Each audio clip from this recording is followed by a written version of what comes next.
Servus, Glück auf und herzlich willkommen zu einer weiteren FC Bayern Spielanalyse. Leute, diesmal zum 4:0 beim FSV Mainz in der zweiten DFB-Pokalrunde. Ja, bevor ich da ein paar Worte zu sage, wie immer der Hinweis, wenn euch gefällt, was ihr hier seht, ja, abonniert einfach den Kanal. Damit unterstützt ihr das, was ich hier so tue. Und das ist völlig kostenlos auf YouTube, Leute. Also, rein in den Bums für euch. Ja, zum Spiel, ich würde sagen, alles richtig gemacht, Kräfte geschont. Früh das Spiel in die richtige Richtung gelenkt. Mainz hatte denen nichts entgegenzusetzen. Dann den Sack zugemacht vor der Pause und die zweite Halbzeit dann die Eier geschaukelt. Ja, was völlig legitim ist. Wir spielen am Wochenende gegen Union Berlin, haben, weiß ich nicht, 5, 6, 7, 8 englische Wochen gefühlt hinter uns mit den Länderspielen dabei. Von daher von meiner Seite völlig fein mit der gezeigten Leistung. Ja, der eine oder andere Spieler hat sich ein bisschen schwer getan, aber auch das ist verständlich. Die Wechsel fand ich super, 1A. Die Aufstellung, ja, habe ich den einen oder anderen nicht auf dem Zettel gehabt, aber auch das ist völlig fein. Ja, die Leistung hat dem recht gegeben. Ja, aber wir gucken da gleich mal ein bisschen genauer drauf. So 1, 2 Szenen, ja, aber da gehen wir mal in der Spielerbewertung ein bisschen drauf ein, wie jetzt so im Allgemeinen. Ja, wie gesagt, sonst gibt's nichts Großes zum Spiel zu sagen. Ja, ich bin ein bisschen enttäuscht von Mainz, ehrlicherweise. Ähm, aber gut, die haben sich den Zahn ziehen lassen, wenn du nach 1 Minute 30 das Tor machst. Aber das hatte nichts vom Pokalspiel. Ja. Ja, da muss man auf der anderen Seite auch unserer Mannschaft ein Lob machen, dass wir Mainz gar nicht haben ins Spiel kommen lassen. Ja, wir haben super viel Ballbesitz gehabt, das Gegenpressing war völlig präsent. Mainz, gefühlt hatten die 15 Sekunden lang den Ball maximal und dann war er schon wieder in unseren Reihen. Alles gut. Ja, wir haben nicht mehr gemacht, als wir mussten, und haben trotzdem 4 Hütten gemacht. Ja, und haben den Stiefel runtergespielt, ganz sicher und souverän. Ja, und nochmal, das auswärts im Pokalspiel bei Mainz ist jetzt auch nicht so einfach. Wobei man schon gesehen hat, dass das, also ich jetzt zum ersten Mal, ich habe die Mainzer sonst noch nicht gesehen, da ist schon Substanzverlust zur letzten Saison. Ne? Das muss man schon ganz klar sagen. Aber auch nicht unser Problem. Wie gesagt, von unserer Seite war es eine tadellose Leistung. Alles gut. 14:0, wir können auch zufrieden sein. Die Mannschaft war eingestellt. Die Spieler haben versucht, haben gemacht, getan. Und von daher war alles tutti. Gut. Werfen wir mal einen Blick in die Statistiken. Ich denke, die sind relativ eindeutig. Ich wiederhole hier den Bums aber nochmal. LOL. Ja, so hat sich die zweite Halbzeit auch angefühlt. Ja. Ich weiß, ich aktualisiere hier nochmal, aber da steht 20:80% Ballbesitz. Abseitsstellung 4:0, Foul 17:10, Zweikampfquote 45:55, Schüsse aufs Tor 4:10. Manuel Neuer hat 4 Bälle gehalten.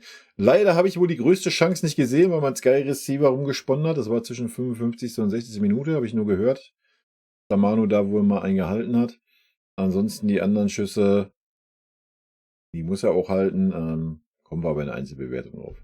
Schüsse aufs Tor 4:10, Schüsse insgesamt 6, 15 Ecken, 1, 2 angekommene Pässe. 168 zu 842. Ja, da sieht man, welche Richtung dieses Spiel in der zweiten Halbzeit hatte. Flanken 6-4. Schüsse insgesamt. Sané 3, Musiala 3, Gnabry 3 Tor. Schussvorlagen, Davis eine, Kane eine. Was ist mit den anderen beiden? Gewonnene Zweikämpfe, Palinja 9, Musiala 7, Leimer 5. Ballkontakte, 171 Kimmich, 124 Eric Dyer, der schon 20 Minuten vorher raus ist, und 111 Palinja. Gefolgt worden, wie immer, schenken wir uns. Gut, damit gehen wir auch direkt rein in die Benotung. Erstmal zu Vinny. Für mich Note 2.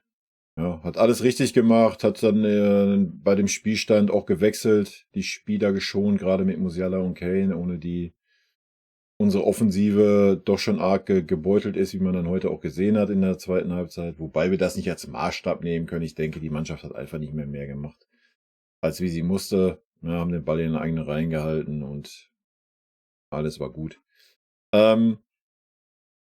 Wie gesagt, die Wechsel für mich völlig fein. Auch, dass man Minjay dann rausgenommen hat, für mich völlig fein, dass er mal eine Pause kriegt. Dasselbe mit Davis. Dass dann natürlich Eric Dyer sich noch verletzt, ist natürlich Mist. Das sah jetzt auch nicht so aus, als wäre das irgendwie eine Sache, die in 3 Tagen wieder weg ist. Ja, ein bisschen schade, dass wir wieder nicht in Adam Aznu gesehen haben, ehrlicherweise. Aber da kommen wir dann gleich mal, wenn wir in die Benotung gehen. Aber das ist so das Einzige, was man vielleicht kritisieren könnte, ja. Ich finde es völlig richtig, haben wir ja letzte Saison auch kritisiert an Thomas Tuchel, um da nochmal einen Quervergleich zu ziehen. So musst du ein Pokalspiel angehen, ja. Rein, alles was Kanone ist, rein. So, wenn zur Halbzeit 3-4-0 steht, ja, dann kannst du durchtauschen und kannst in der zweiten Halbzeit die Eier schaukeln, ja. So hätte man gegen Saarbrücken halt auch auftreten müssen und nicht, ja, ich lasse mal Heavy Kane komplett raus und so eine Faxen, ne. Also, alles richtig gemacht, vollkommen fein damit. Von daher für mich Vinny heute Note 2. Gut, Abwehr. Manuel Neuer heute 4 Schüsse aufs Tor. Ich glaube, so viele hat er in den letzten, weiß ich nicht. Wenn wir Barca mal wegnehmen und Frankfurt, hat er sonst 3 Spiele gebaut, dass er 4 Schüsse aufs Tor gekriegt hat. Den einen, den er wohl gut gehalten hat, habe ich nicht gesehen. Die anderen, ja, alles gut. Ja, beim ersten, die Rückgabe von Amino Siebter, das war sogar noch ein bisschen wackelig, aber gut. Ansonsten, Passspiel war nicht heute besser bei Neuer, wirkte ein bisschen ruhiger, ein bisschen sicherer. Von daher Note 3 für mich. Gut. Dann kommen wir zu Conny Leimer, der heute, ja, ich glaube, ich muss ihn mal langsam von meinen Mittelfeldspielern in die Abwehrspielerriege schieben, wieder einen Rechtsverteidiger gegeben hat. Ja, weiß ich nicht. Ging relativ wenig über die rechte Seite, fairerweise, ja. Und dann, ja gut, jetzt bei den Stall, ja. Bei den Ballstaffetten natürlich, aber gerade da am Anfang, so erste Halbzeit, ging relativ wenig darüber. Defensiv war er aber auch nicht wirklich gefordert. Von daher war er heute mehr rechter Schienenspieler wie irgendwas anderes. Das war völlig okay. Hat sich reingehauen wie immer. Ich würde sagen, Licht und Schatten haben sich abgewechselt. Von daher für mich auch Note 3. Gut.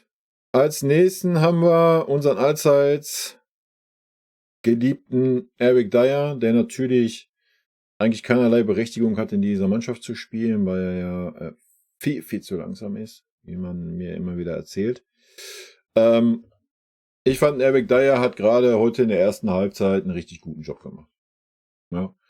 Er war der Ruhepol, er war super abgeklärt, super ruhig, keinerlei Hektik aufkommen lassen. Im Gegensatz zu dem einen oder anderen Spieler, der schon mal ein bisschen hektisch war, wenn Mainz dann mal die 2-3 Mal, wo sie dann mal ein bisschen rausgeschoben haben. Hatte leider dann einen Bock drin in der ersten Halbzeit, einen Ballverlust, woraus hätte eine riesen Torchance entstehen können, wenn Minjay da nicht noch so aktiv gewesen wäre. Ja, das natürlich auf der Negativseite. Zweite Halbzeit hat er dann nochmal einen so einen Stellungsfehler gehabt, wo er auch nicht gut aussah, wo dann zum Glück Abseits gepfiffen wurde, wo es kein Abseits war. Ja, von daher Licht und Schatten, aber das Licht war für mich mehr da wie der Schatten. Man hat schon gesehen, auch wenn Palhinha, der heute dann doch teilweise ein bisschen defensiver agiert hat, auch wenn Kimmich dann immer wieder in diese scheiß Räume reingegangen ist. Hat mir gut gefallen. Wie gesagt, dafür, dass er lange nicht gespielt hat aber auch Licht und Schatten gehabt. Von daher für mich auch Note 3. Gut, damit sind wir auch bei Minjay. Minjay leider dieselbe Kerbe. Hat eigentlich gut gespielt, hat dann auch die Situation da für den Airbag ausgebügelt, hatte dann aber auch wieder 1, 2 wilde Takes da drinne und das gegen eine Mainzer Mannschaft, die eigentlich völlig harmlos war in der Offensive. Von daher auch nur Note 3. Gut, Fonzie Davis habe ich heute auf jeden Fall stärker gesehen wie die anderen beiden in der Defensive. Von daher kriegt er von mir eine 2,5 heute. Das war ordentlich. Gerade offensiv war er sehr engagiert. Defensiv war er jetzt aber auch nicht so super viel gefordert. Wie gesagt, da kam nicht super viel von Mainz. Ja. Gut. Als nächstes haben wir King Joshua Kimmich. Oder Josh Kim. Kim Josh. Kim King. Kimmich. Kimmich ist heute für mich auch eine glatte 3. Ich erinnere mich an eine Szene in der Anfangsphase, wo Mainz dann doch mal den Mut gesammelt hatte und mal ein bisschen rausgeschoben hat. Und er da völlig panisch 2 Meter entfernt von Eric Dyer da irgendwie versucht, Pirouetten zu drehen. Und ansonsten hat er ein gutes Spiel gemacht. Ja. Jetzt nicht super auffällig, hat ein bisschen defensiver agiert, fand ich. Also beide nicht so weit hochgeschoben. Auch die Viererkette erst die erste halbe Stunde nicht so, erst wo Vinny sie dann wieder nach vorne geprügelt hat.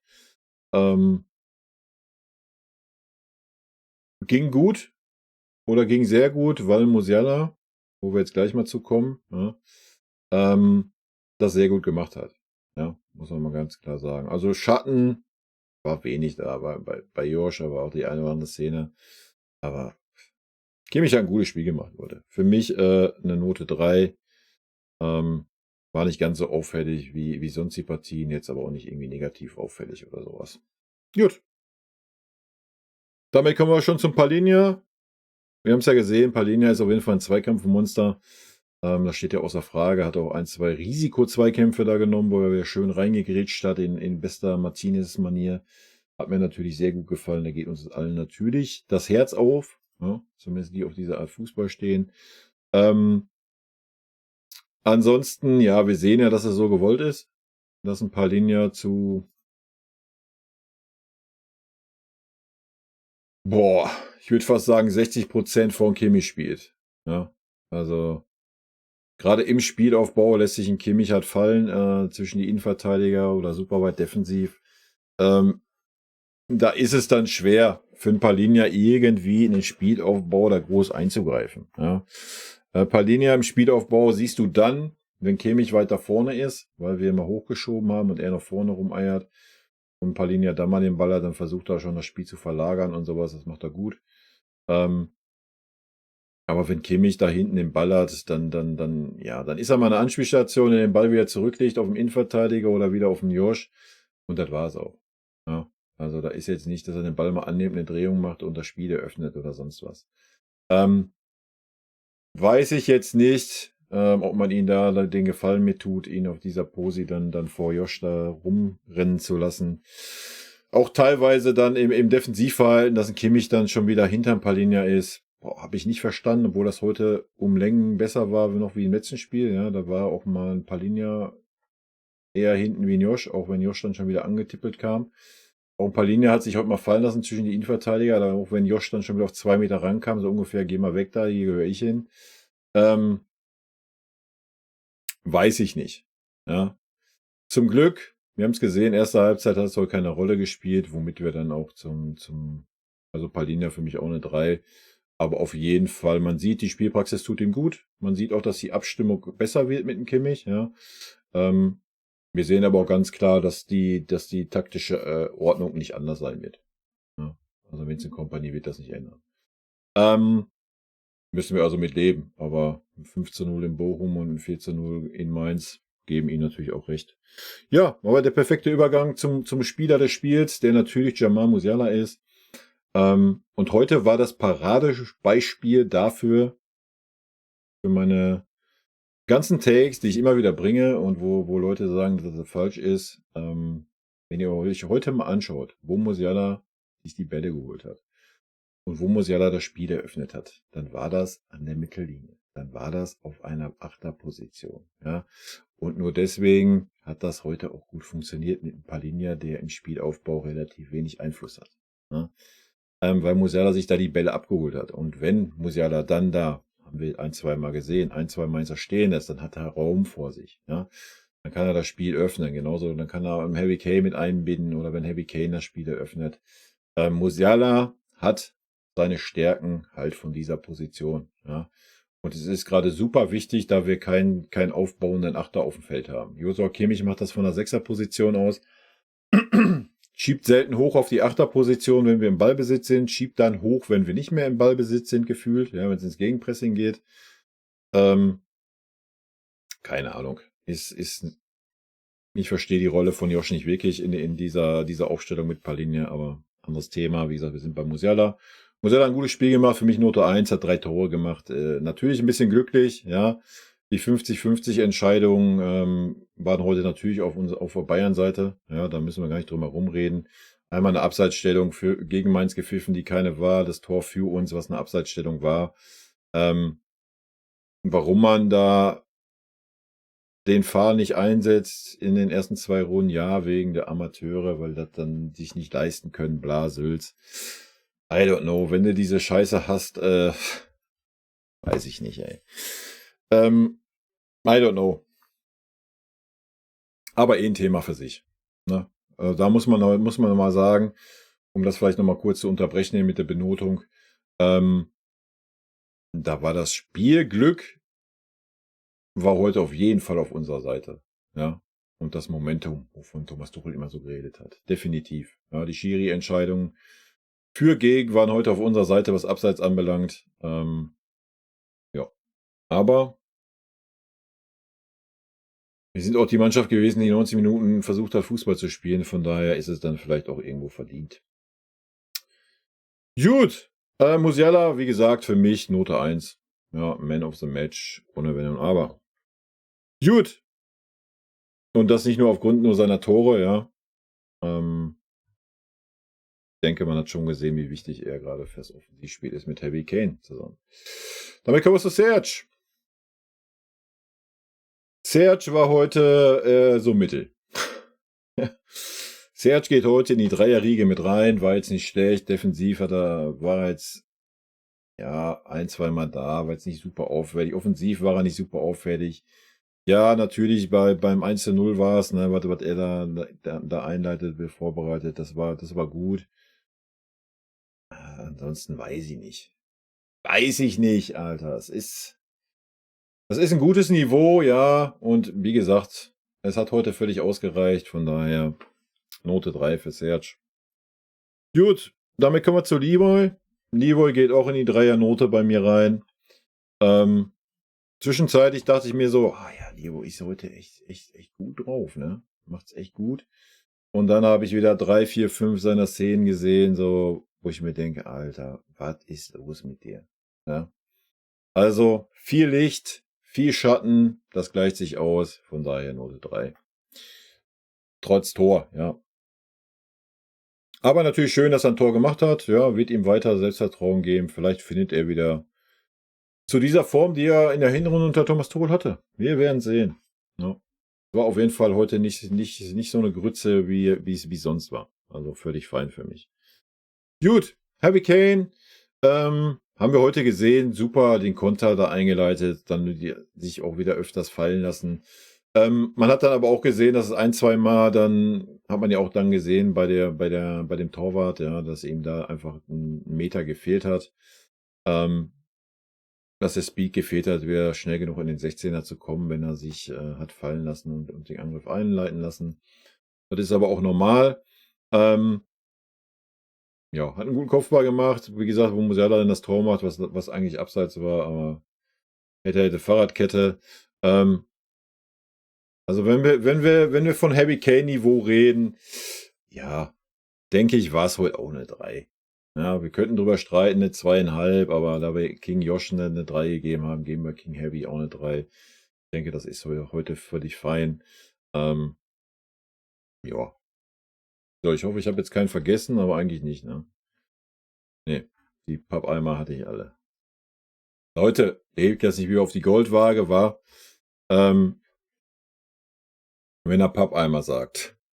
Kommen wir zu den Auswechslungen. Wie gesagt, ich fand super gut, dass man in der Halbzeit direkt gewechselt hat. Völlig fein. Wir haben 14:0 geführt. Das Spiel war durch. Da kannst du Musiala, Kane rausnehmen. Schonung.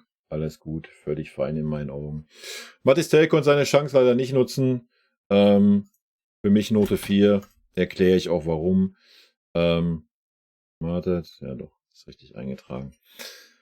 Ja, richtig. Er hat natürlich schwer gehabt in der zweiten Halbzeit, weil wir kaum noch versucht haben, irgendwie den Stürmer mal in Szene zu setzen. In den 3, 4 Aktionen, wo es dann aber so war, ja, wo er dann auch mal den Ball bekommen hat in einer guten Posi und so weiter, hat er ihn einfach zu leicht verstolpert. Ja, hat ein, zweimal gut nachgesetzt mit nach hinten, ja, hat dann einfach das eine Mal eine Außenlinie aber auch einfach abgeschaltet. Ja, ja. Einfach der Ball vorbeigespielt, dann bleibt er stehen, anstatt weiter mit dem Spieler mitzulaufen. Der Spieler war völlig blank.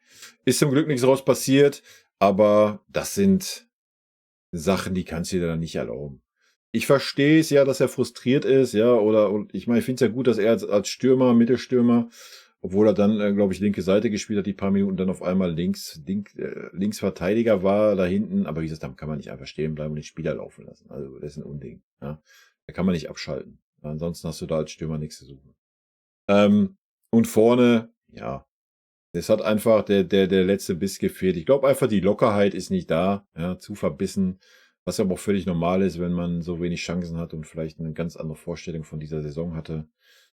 Ist ein bisschen schade, er konnte seine Chance nicht nutzen, leider. Ja. So ehrlich muss man leider sein. Aber natürlich, die 45 Minuten Spielpraxis werden ihm gut tun.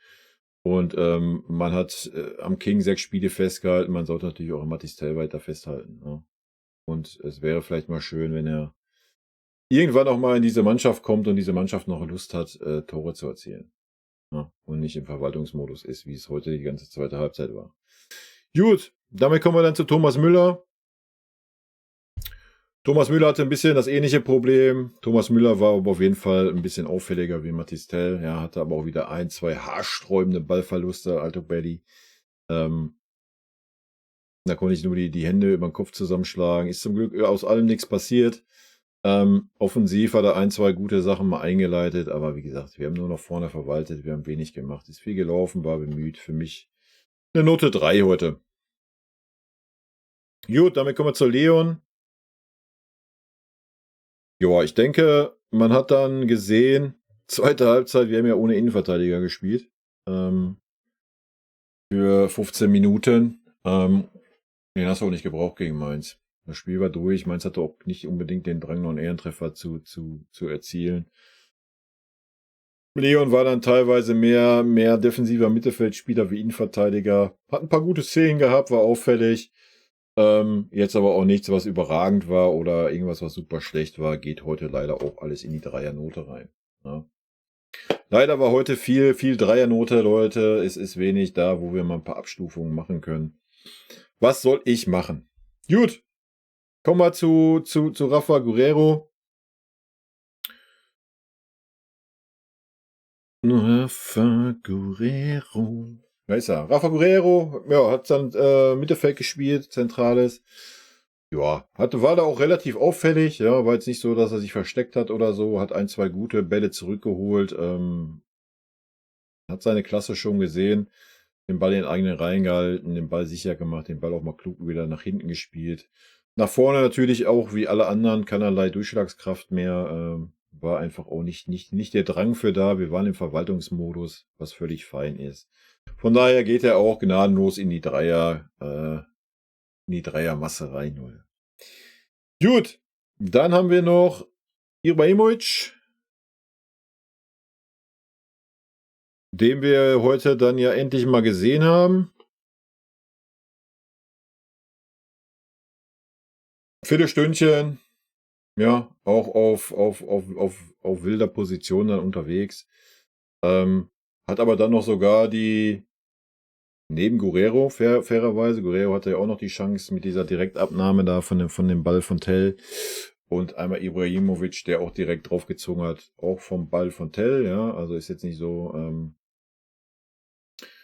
aber das waren jetzt keine super Pässe vom Tell oder sonst was, ja.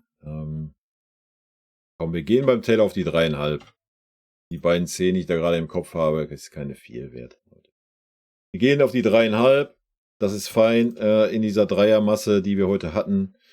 Ja, Ibrahimovic wie die 15 Minuten bewerten wir natürlich nicht. Ja, er war auffällig, wie gesagt, er hatte diese eine Szene. Ansonsten war es halt einfach auch schwer, auch für den Tell halt, wenn du im Verwaltungsmodus bist, da dich irgendwie groß zu zeigen. Ja, muss man leider so sagen. Also, da muss man immer ein bisschen Rücksicht drauf nehmen. Aber ich habe halt die negativen Szenen vom Tell im Kopf gehabt. Die muss er abstellen. Ja, man kann nicht abschalten, sowohl vorne wie auch hinten, hat er das 2, dreimal getan, dass er vom Kopf abgeschaltet hat, stehen geblieben ist, demotiviert wirkte.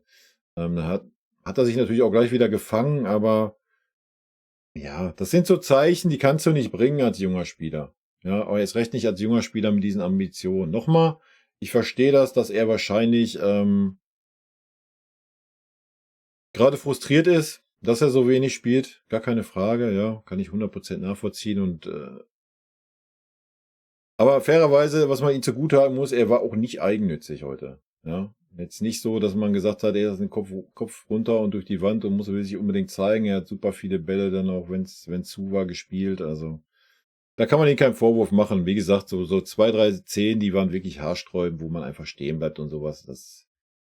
Das war nicht gut, da muss er dran arbeiten, dann denke ich, kommt er auch wieder auf den richtigen Weg, wenn er wieder ein bisschen die Lockerheit dann auch findet, ja. Dann ist alles gut. Leider hatte er keine Torchance, im Gegensatz zu Serge Gnabry. Ja, Chancentod Gnabry war heute wieder am Start. Was hat man Serge eine Note gegeben? Eine 3, ja. Wild, oder? Diese Pfostengeschichte. War schon eine wilde Nummer.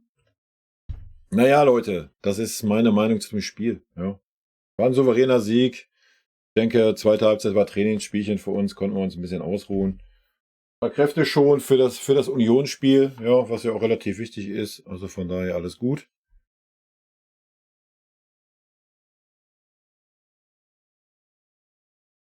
Nochmal, das möchte ich nicht unterschlagen. Wir haben natürlich heute das Spielglück gehabt. Ja, das muss man ganz klar sagen. Mit dem frühen Tor, dann mit den Abseitsentscheidungen, ja, pro wie contra, die gegen Mainz für uns waren. Da haben wir das Glück gehabt heute, das Tüchtigen, gar keine Frage. Ja, aber das haben wir uns heute auch verdient. Sorry. Und Mainz hat es sich nicht verdient. Ja. Für ein Heimspiel im Pokal war das von Mainz viel zu wenig. Meiner Meinung nach. Ja. Und von daher super verdienter Sieg von uns. Alles gut, alles tutti. Leute, das war's von mir. Rot-weiße Grüße gehen raus. Habt eine schöne Restwoche, einen schönen Feiertag und wartet. Spielen wir Samstag? Ich hoffe. Samstag 15:30 Uhr. Wow, oldschool. Oldschool Anstoßzeit. Halleluja. Ja, wunderbar. Das freut mich sehr. Und damit tschüssi, Leute. Vielen lieben Dank für euren Support hier auf dem Kanal natürlich. Vielen lieben Dank für euren Support hier auf dem Kanal. Und in diesem Sinne, gute Freunde kann niemand trennen.